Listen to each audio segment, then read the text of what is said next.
हम कहते हैं एम डिसाइड्स,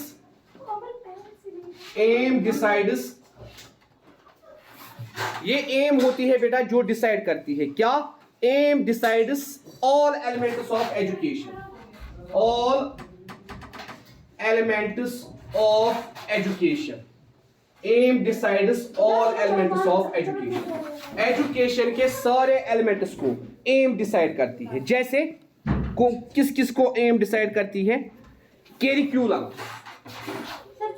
सच एज, वही मैं आपको बोलूंगा, कैरिक्यूलम, ठीक है बेटा, curriculum, method of teaching, method of teaching, method of teaching, curriculum, method of teaching, discipline, discipline, discipline, method of teaching, discipline, ठीक है बेटा, education such as curriculum, method of teaching, discipline and control of behaviour, and control of behaviour.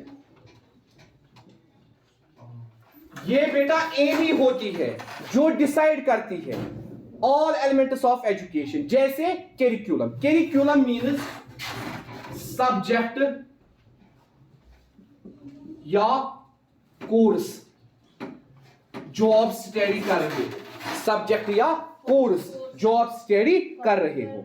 और बेटा कैरिक्यूलम के अंदर तीन चीजें आती है और जो हम कैरिक्यूलम बनाते हैं, एक तो बेटा curricular activities, the activities which are performed inside the classroom, उनको हम बोलते हैं कैरिक्यूलर एक्टिविटीज।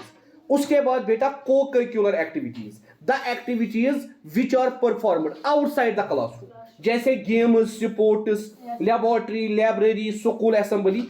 और बेटा तीसरी चीज स्कूल एनवायरनमेंट, ठीक है बेटा। कैरिक्यूलम में बेटा तीन चीजें आती है,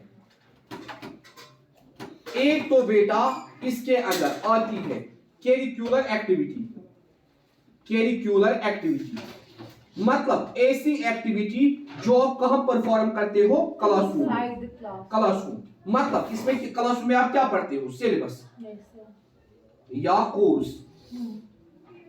उसके बाद बेटा को करिकुलर एक्टिविटी, ऐसी एक्टिविटीज जो आप बेटा परफॉर्म करते हो outside the classroom, outside classroom, जिसमें बेटा हम कहते हैं क्या आता है बेटा, गेम्स, स्पोर्ट्स, ठीक है बेटा, फिजिकल एजुकेशन या स्कूल असेंबली, लेबोरेटरी, लाइब्रेरी, ठीक है बेटा, कल्चरल प्रोग्राम्स, एस्थेटिक प्रोग्राम्स। तीसरी चीज बेटा स्कूल एनवायरनमेंट, स्कूल एनवायरनमेंट जहां बेटा क्या होती है, multiple interactions between teachers, between students, between students and students, between students and teachers. आप स्कूल जाओगे, आपकी फ्रेंड मेडिकल की भी स्टूडेंट बनेगी, आपकी फ्रेंड नॉन मेडिकल की भी स्टूडेंट बनेगी, आपकी फ्रेंड कॉमर्स की भी स्टूडेंट बनेगी। तो बेटा आउटसाइड क्लासरूम आप उनके साथ क्या करोगे, इंटरेक्शन क्या करोगे, आप उनको बताओगे हमारा सिलेबस इतना है, वो आपको बताएंगे हमारा सिलेबस इतना है। इससे क्या होंगे, आपके ख्यालात चेंज होंगे, एरिया चेंज होंगे, उनके बिहेवियर का इन्फ्लुएंस आप पे आएगा, आपके बिहेवियर का इन्फ्लुएंस उन पे जाएगा, ठीक है बेटा। इसीलिए हम कहते हैं ये सारी चीजें कौन डिसाइड करती है, एम मतलब कैरिकुलम कैसा होगा, और बेटा मेथड ऑफ टीचिंग कैसा होगा, और बेटा डिसिप्लिन कैसा होगा, और बेटा कंट्रोल ऑफ बिहेवियर कैसा होगा। आप अपने बिहेवियर को कैसे कंट्रोल करोगे, ये सब कुछ डिपेंडेंट किस पे है, एम पे। जब आप घर से ही एम के साथ आओगे, नहीं मुझे अच्छी तरह से पढ़ना है, मेरा जो सिलेबस है मुझे ये कंप्लीट करना है। अगर बाय मिस्टेक सर को मिस हो गया कोई टॉपिक, उसने नहीं पढ़ाया, आपने भी नहीं बताया, एग्जाम में यही टॉपिक आया, ना आपकी गलती है ना सर की गलती है। मगर अगर आप अवेयर स्टूडेंट हो, आप सिलेबस चेक करोगे, जब आपको सर पढ़ाएगा, क्या सर हमें सारे टॉपिक्स पढ़ाता है? अगर हम किसी मकसद के साथ यहाँ पढ़ने आते हैं, कोई टॉपिक मत मिस हुआ, अगर कोई टॉपिक मिस हुआ आप सर को बोलोगे सर ये टॉपिक हमने नहीं पढ़ा है, ठीक है। या आपके क्लास में सर आएगा, हमें आपकी लेवल मालूम है, सर आएगा वो प्रोनाउंसिएशन के साथ इंग्लिश में गालियां भी बकेगा, आपको मालूम नहीं होगा वो क्या पढ़ा रहा है, आपको मत मालूम होगा, वो इंग्लिश में आपको पढ़ाता जाएगा। बेटा आर यू अंडरस्टैंड? अगर आपको समझ भी नहीं होगा सर, मगर आप में से कितने ऐसे बच्चे हैं जो सर आप अपने मेथड ऑफ टीचिंग को चेंज, सर हमें इंग्लिश समझ नहीं आता है, आप उर्दू में पढ़ाइए, आप उर्दू में पढ़ाइए। तो बेटा पढ़ना आपको है, एम आपको सेट करनी है, इसीलिए बोलना भी किसको है? आपको है। Aim of education, method of teaching, ठीक है बेटा। इसी तरह बेटा डिसिप्लिन, आपको मालूम है हमारे जो आगे टीचर है ये हमें क्लास से बाहर निकालेगी, प्रिंसिपल के सामने हमारी इंसल्ट होगी, क्या फायदा है? पढ़ाई के टाइम पढ़ाई, खेलने के टाइम खेलना, work while you work, play while you, ठीक है। तो आप पहले से ही ये दिमाग में रखोगे कि हम यहाँ किसी मकसद के लिए आए हैं, अभी हमारी क्लास चल रही है, अभी हम पढ़ाई करेंगे, जो ही हमारी क्लास खत्म होगी फिर हम मजाक भी करेंगे, खेलेंगे भी, बट आफ्टर स्टडी, ठीक है।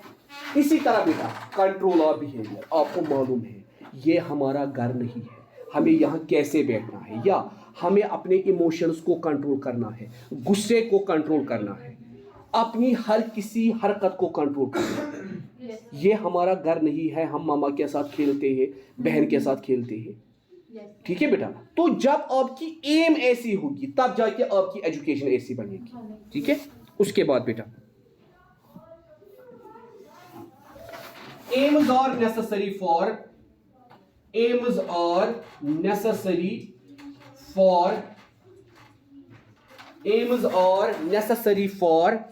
efficient school management, efficient school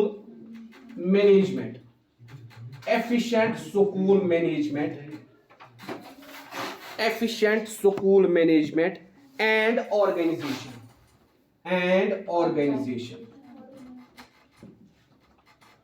और देखिए बेटा असेंबली में कितने टीचर सुबह आपके साथ होते हैं, अब हम कहते हैं हाउस, हम क्या बनाते हैं? हाउसेस। अब आज इस मैम का हाउस इंचार्ज है, ठीक है बेटा। अब आज की जो असेंबली है इसकी इंचार्ज ये मैम है। आप देखिए अगर हम खाली एक मैम को बताएंगे आपकी जिम्मेवारी है, खाली आपको जल्दी आना है, कितने बच्चों को ये मैम कंट्रोल करेगी? इसीलिए हम क्या कहते हैं, सारे टीचर्स को असेंबली में आना है, प्रेजेंट होना है, ताकि मॉर्निंग असेंबली अच्छी तरह से हो जाए। अगर हम एक ही टीचर को बोलेंगे आप हिस्ट्री भी पढ़ाओ, आप उर्दू भी पढ़ाओ, आप मैथ भी पढ़ाओ, ना वो अपने साथ इंसाफ करेगी ना वो आपके साथ इंसाफ करेगी, क्योंकि बेटा सब्जेक्ट स्पेशलाइजेशन, ठीक है बेटा। हर किसी की सब्जेक्ट स्पेशलाइजेशन होती है, सब्जेक्ट स्पेशलाइजेशन। इसीलिए बेटा हम कहते हैं एम ही हमें बोलती है हम एफिशिएंट स्कूल मैनेजमेंट या एफिशिएंट ऑर्गेनाइजेशन कैसे बनाएंगे, किसी भी बिजनेस ऑर्गेनाइजेशन को हम कैसे सक्सेसफुल करेंगे, जब मिलके काम करेंगे, जब सारे समझेंगे ये प्रोजेक्ट हमारा एम है, ये बॉस का एम है, करने दो उसी को। अगर सारे ये सोचेंगे फिर कहीं अगर टीचर सोचें बोल मैं टीचर का सोच रहा हूं, क्या मैथ से बच्चे आगे बढ़ेंगे? जब तक मैथ भी नहीं होगा, साइंस भी नहीं होगा, उर्दू भी नहीं होगा, इंग्लिश भी नहीं होगा, एक बच्चा तभी सक्सेसफुल होगा जब सारे सब्जेक्ट स्ट्रांग। अगर 4 सब्जेक्ट स्ट्रांग आखस वीक तो वीकनेस, अगर 5 सब्जेक्ट मस 3 सब्जेक्ट स्ट्रांग जासन वीक तो वीकनेस। इसीलिए बेटा अगर हमें एफिशिएंट स्कूल मैनेजमेंट या एफिशिएंट ऑर्गेनाइजेशन बनानी है तो बेटा हमें क्या एम करनी है? सेट, तब जाके ये आगे हम बढ़ पाएंगे। चलिए 2-3 एम्स आप इस पे खुद देखेंगे। ये कितनी आई? 10, ठीक है बेटा 11, ठीक है बेटा। अब नोट पे मत लगभग 13-14 होंगी, तो आप देखना वो 1-2 एम्स और होंगी वो बस। अब देखिए बेटा इंडिया में पहली बार एजुकेशन कमीशन जो आया उसको हम कहते हैं सेकेंडरी एजुकेशन कमीशन। क्या कहते हैं बेटा? Secondary education commission,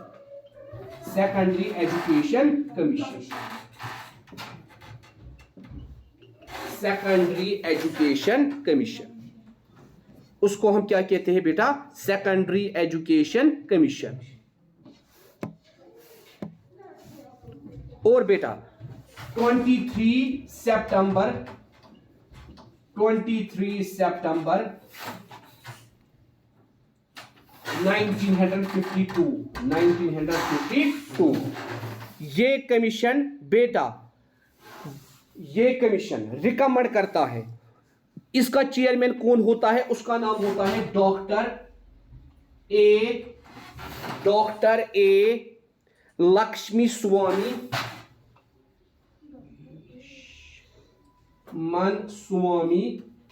Mudaliar.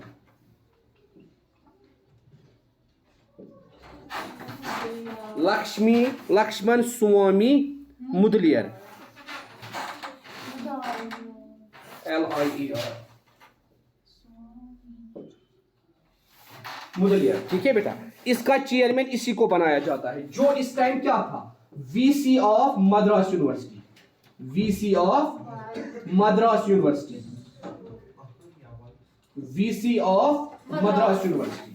हम कहते हैं 23 सितंबर 1952 गवर्नमेंट ऑफ इंडिया एक कमीशन अपॉइंट करती है जिसका नाम था सेकेंडरी एजुकेशन कमीशन, ये देखने के लिए what are the problems in secondary education, what are the problems in secondary education, what are the problems of standard secondary education में कौन कौन सी प्रॉब्लम्स है, उनको एड्रेस करने के लिए गवर्नमेंट ऑफ इंडिया 1952 में एक कमीशन अपॉइंट करती है। और इसका हेड किसे बनाया जाता है? Doctor A Lakshmi Swami Mudaliar, VC of Madras university. ठीक है बेटा, इसको बताया जाता है आप देखो सेकेंडरी एजुकेशन में कौन सी प्रॉब्लम्स है, जो हमारी सेकेंडरी एजुकेशन है उसके अंदर कौन कौन सी प्रॉब्लम्स है। और बेटा इसके लिए इसको अपॉइंट किया जाता है चेयरमैन। क्या किया जाता है? चेयरमैन इसको अपॉइंट किया जाता है, इसको अपॉइंट किया जाता है चेयरमैन। ये इस टाइम VC होता है मद्रास यूनिवर्सिटी का, सर VC का क्या? वाइस चांसलर, वाइस चांसलर, हाँ वाइस चांसलर। मकसद क्या था? To reform secondary education, to reform secondary education, secondary education को रिफॉर्म करना इन द कंट्री इंडिया। कहां पे? इंडिया में। इन द कंट्री इंडिया, क्योंकि बेटा इंडिया को इंडिपेंडेंस कब मिली? 1947। ठीक है बेटा, इन द कंट्री इंडिया। और 1947 के बाद जो पहला एजुकेशन कमीशन बनाया गया वो यही था। ठीक है बेटा, जिसका मेन मकसद क्या था? जिसका मेन मकसद था सेकेंडरी एजुकेशन में कौन कौन सी प्रॉब्लम्स है उन प्रॉब्लम्स को क्लियर करना। इसीलिए जो मद्रास यूनिवर्सिटी का वाइस चांसलर था उसका नाम था डॉक्टर ए लक्ष्मण स्वामी मुदलियर। इसको बेटा अपॉइंट किया गया चेयरमैन। इसको क्या किया गया? Appoint chairman. और इसको बताया गया आप देखो हम इसको कैसे क्या करेंगे, रिफॉर्म करेंगे। किसको बेटा? सेकेंडरी एजुकेशन को। इसीलिए इस कमीशन के दो नाम है, याद रखना बेटा, इस साल भी ये ऑब्जेक्टिव में आया था। दो नाम है, ऑब्जेक्टिव आया था dash commission is known as Mudaliar commission, secondary education commission. Dash commission is known as Mudaliar commission, secondary education commission, या बेटा मुदलियर कमीशन भी इसको कहा जाता है, क्योंकि ये था ना हेड, ये था ना हेड। इसीलिए बेटा कंफ्यूज नहीं होना है। मुदलियर कमीशन क्वेश्चन आएगा मतलब secondary education commission, secondary education commission question आएगा मतलब मुदलियर कमीशन। और बेटा इन्होंने अपनी रिपोर्ट सबमिट की 1953 में। कब बेटा? 1953 में। अपॉइंट कब हुआ? 23 सितंबर 1952। रिपोर्ट कब सबमिट की? जून 1953, जिसमें इन्होंने क्या बताया? Reform secondary education in the country. अब इन्होंने अपनी रिफॉर्म में क्या क्या बताया? पहली चीज इन्होंने जो रिकमेंडेशन की, इन्होंने रिकमेंडेशन की एम्स ऑफ एजुकेशन, इसीलिए हमें ये पढ़ना पड़ा। इन्होंने बोला हमें एजुकेशन की एम्स को बदलना है, एजुकेशन की एम जो है वो हमें अब सेट करनी है। क्योंकि बेटा आपको याद होगा, क्या याद होगा? हमने क्या कहा था बेटा? एंशिएंट इंडिया में डॉक्टर राजेंद्र प्रसाद जो पहले प्रेसिडेंट थे इंडिया के, इंडिपेंडेंट इंडिया के, उसने क्या बोला था एजुकेशन की एम होनी चाहिए? Transmission and preservation of culture. ठीक है बेटा। अब जब इसने रिपोर्ट दी, इसने क्या क्या एम बताई हमें? इसने कहा पहले हमें रिकमेंड करनी है क्या? AIIMS of education. तो रिकमेंडेशन इसने किसकी दी पहले? AIIMS of education, recommendation on AIIMS of education. इसने क्या क्या बोला हमें एजुकेशन की एम के लिए? एजुकेशन की एम कौन कौन सी होनी चाहिए? ठीक है बेटा, इसने हमें क्या क्या बोला? इसने बताया बेटा पहली चीज, पहली एम जो एजुकेशन की होनी चाहिए, development of democratic citizenship, development of democratic citizenship. Education की एम होनी चाहिए डेमोक्रेसी को प्रमोट करना, डेमोक्रेटिक सिटीजनशिप को प्रमोट करना।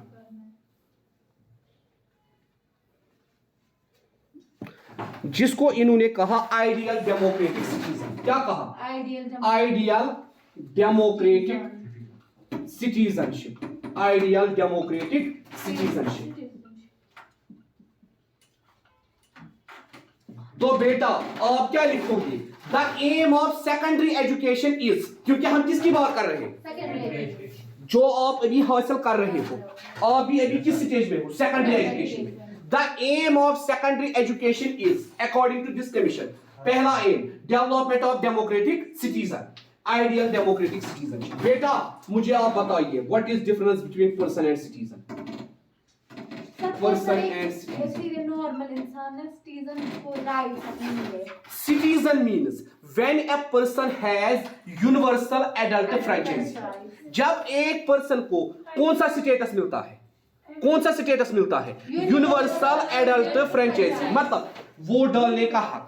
अब बेटा ये क्या बनता है? Member of society. अब इस पे क्या आ जाती है? सोशल रेस्पॉन्सिबिलिटी, जिसको बेटा हम कहते हैं, आपने ताहिर सर ने आपको पढ़ाया होगा सोशल ड्यूटीज। क्या पढ़ाया होगा? Social duties, fundamental duties. ठीक है बेटा, वो कब आती है? जब एक इंडिविजुअल सिटीजन बनता। मैं तो वही बोल रहा हूं ना बेटा, यूनिवर्सल एडल्ट फ्रैंचाइजी।